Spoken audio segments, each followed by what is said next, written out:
Imagine your daughter and her three best friends are on their way to their senior prom. These young women have excelled in high school, all making top 10% in their class and landing that ultimate scholarship. These girls have been looking forward to this night for years. Your daughter volunteers to drive everyone to prom. She's very responsible, ensures that everyone's wearing their seatbelts, and never takes both hands off the wheel.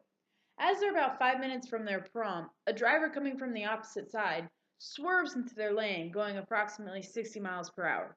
Your daughter's car flips 5 times and ends up upside down on the road. Your daughter and her friends are instantly dead. The driver of the other vehicle sustained only minor injuries. The driver was impaired and under the influence. Cocaine and alcohol was found in the driver's system. According to the accident analysis and prevention performed in Denmark, drunk drivers are a menace to themselves and to other road users. Drunk driving significantly increases the risk of involvement in road accidents and the probability of severe or fatal injuries. Innocent people every day are killed in vehicle accidents that involve impaired drivers, whether it's related to alcohol or drugs.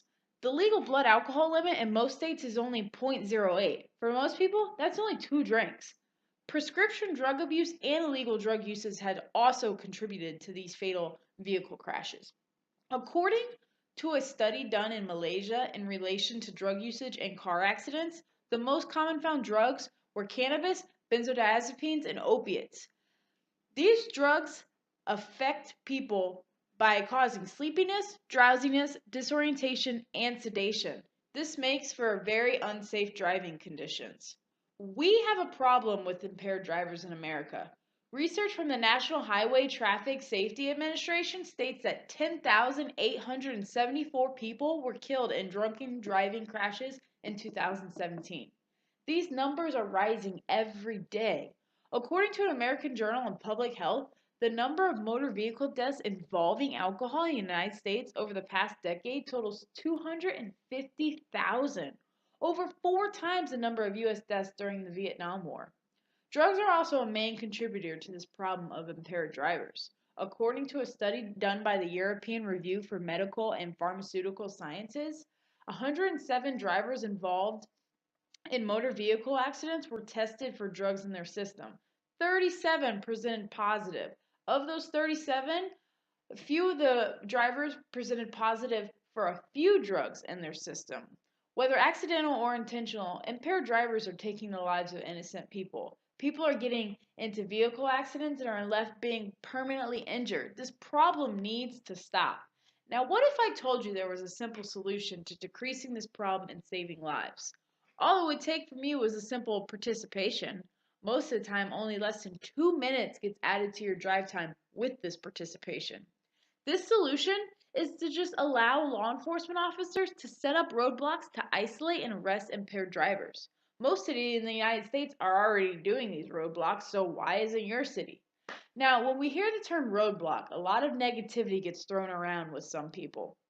People state that roadblocks are against their Fourth Amendment rights and that law enforcement officers just use roadblocks to arrest people. But in reality, if they stop one vehicle, they must stop all vehicles or have some type of pattern on stopping people, not just picking who they want to stop based on ethnicity or race. The Supreme Court has rejected discretionary vehicle stops in which police are free to decide which vehicles they will stop and which they will not. This prevents discrimination and profiling. Also, the view that law enforcement officers are just looking for people to arrest is absurd. If you aren't breaking the law, there's no reason they can arrest you. Individuals that are usually guilty of some sort of crime are the ones who oppose having these roadblocks. Now, once roadblocks are established, law enforcement officers can apprehend individuals who appear impaired. According to the American Journal of Public Health, which studied the benefits of roadblocks, roadblocks established in areas at times of known high levels of drinking and driving increase the likelihood of these people being apprehended. The public preferred the delay in with the roadblocks, just like the public prefers airport security checks over hijacking. Impaired driving enforcement can be improved. All we need to do is put roadblocks in. Now, if you want to help save lives, sign your city's petition to allow roadblocks to be set up by law enforcement officers in your town. Everyone is attempting to help with drunk drivers. Why aren't you? We as Americans have the right to keep our people safe. Roadblocks protect Americans. Simple fact is, if you implement roadblocks, you save lives. Now go promote your local law enforcement and their campaigns to perform roadblocks and get impaired drivers off the road.